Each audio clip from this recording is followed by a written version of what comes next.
baka labari kuma kan yadda aka samu sunan ayaba. Hey, y'all, come look at this. Shi kuma wani sarki ne, kana ji ko?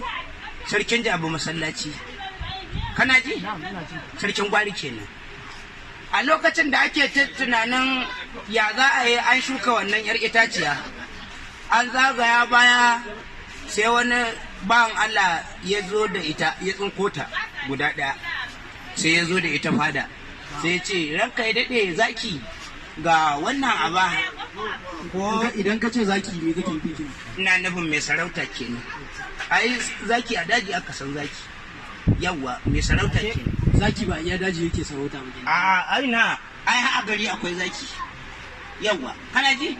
Sai aka ce yalla bai ka da wannan abar ka ji yaya take, a iya ɗebo ta a shigo da ita cikin gari a dinga raba jama'a a ringa saidawa.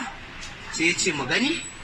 Yana karɓa ayaba sai ya yage ta ya buɗe ta, yana jefa a bakinsa da ya tauna ya ce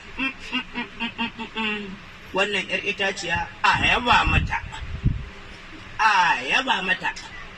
To daga nan aka sa mata ayaba.